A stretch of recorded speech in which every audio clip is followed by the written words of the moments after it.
Show starts right now with a breaking news alert. In Brussels, 3 explosions killed at least 28 people, 55 injured. It is being called a terrorist attack. Right now, the city is on lockdown. Investigators say at least one of those bombings the work of a suicide bomber. The Belgian Prime Minister calling it a dark time for their nation, urging people now to stay calm, unite in solidarity. The attacks come just 4 days after a man suspected of helping mastermind the Paris attacks was arrested in Belgium. That was just last Friday. Belgian prosecutors say they don't know whether or not that's connected. Meantime, Belgian Prime Minister Michel says what we feared has happened and says authorities are worried there will be more attacks. He says border controls have been reinforced. The country raised its terror alert to its highest level. The city brought to a halt all air and train travel. The 3 explosions happened this morning for those of you just joining us. 2 at the airport, 1 at the European Union subway station. At least 28 people have been killed, 13 at the airport, 15 at the subway.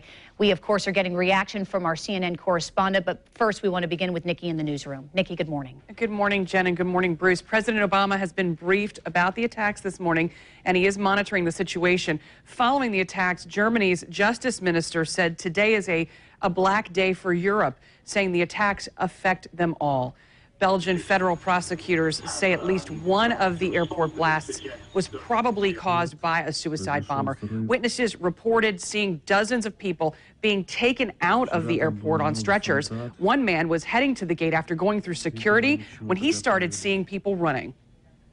Suddenly, about 200 to 300 people went rushing away from the security checkpoint towards the gates. Initially, no one knew what was going on. It was only 20 to 25 minutes later that we got confirmation from the federal police of the bomb explosions and the deaths in the main airport building. They had us wait out by the gates for almost a half an hour. Then they had us evacuate by foot on the airport tarmac, bringing us back towards the main building of the airport. Where we could see the damaged windows of the airport, a lot of military, obviously, police, fire, and ambulances arriving on the scene. Now, there is a man from St. Augustine. He currently has family in Brussels. They narrowly escaped the explosions at the airport. Pretty much right now, as soon as he left the airport, nobody knew what happened because it happened. And then, he was still in the taxi. And as soon as he arrived in the hotel and went upstairs, he saw that I called him a few times, and he called me back. He asked me, what's up, everything okay? And I told him, what had happened, and he was thanking God that he's okay. I went to see them this Christmas in Belgium, and when I was there, I saw that, it changed a little bit. The atmosphere was a little more bleak. There's been more, military and police everywhere, and surveillance is high. Now, according to a Brussels Transit spokesman, at least 55 people have been injured in the attack that was at the subway station. Bruce and Jen, back to you. All right, thank you very much. Security overseas has been increased at all airports. We're at Jacksonville International Airport all morning. Not been any extra security precautions added. I can tell you that just got word from Delta Airlines. It had a flight that was in the air from Atlanta to Brussels. It landed safely at the Brussels airport, is parked, quote, remotely there right now. Officials are working on plans to safely deplane its passengers into a secure holding area. Authorities, of course, locked down the Belgian capital today after those explosions rocked the area. CNN correspondent Karen Kaifa joins us live now from Washington, D.C. We'll be checking in with her in just a second, monitoring the latest developments from Brussels. Understand that President Obama, even though he's in Cuba right now, has been briefed on the very latest. Reaction from the White House is that our thoughts and prayers are with the people of Belgium. And the U.S. Homeland Security Department has also said that they would not hesitate, of course, to adjust our security posture to protect American people, which is certainly what we expected to come out of the Homeland Security Department. In the meantime, let's go now to Karen Kaifa, who's live from Washington, D.C., where I know, Karen, you have been monitoring this as we have all morning long. Karen, basically, the foreign minister of Brussels says very quite candidly, we are at war.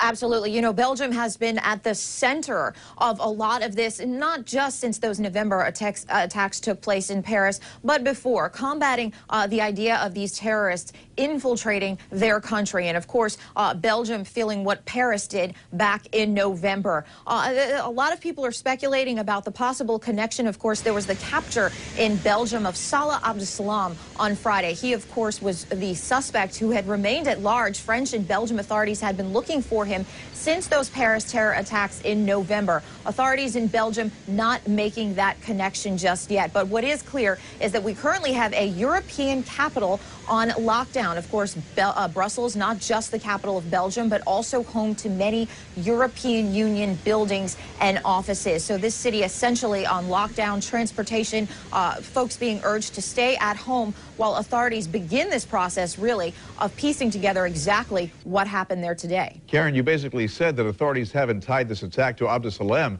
but the fact of the matter is he told investigators that he was working on another attack, and they're also looking for a bomb maker right now who they were worried about. Absolutely. You know, Belgian authorities being very cautious as they proceed with this investigation. You know, this only happening in the last 5 or 6 hours or so.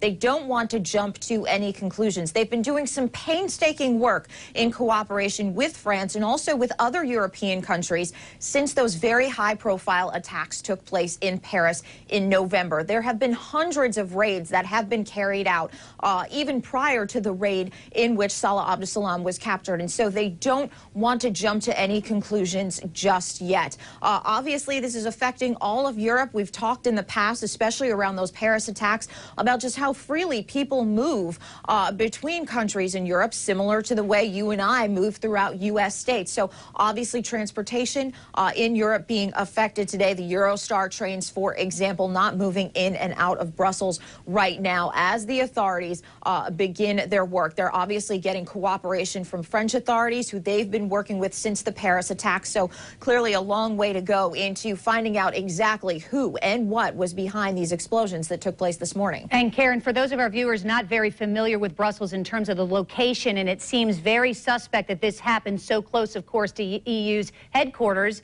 And of course, we do, know that, what, 500 meters or so? Yeah, the subway station that where the explosion took place, that they've been focusing on, and Malbec is the name of it, is very close to where many European Union offices are. And you know, this is there's a lot of these buildings, and again, it's not just about Brussels, it's not just about Belgium, it's about the entire European Union. So you're talking about a city that has been on guard for a while now for possible terror attacks, given their prominence and given their presence there in the European Union. Karen Kaifa, thank you very much. And keep in mind that this may have been a target because Brussels is essentially a ceremonial capital for the 28-state European Union.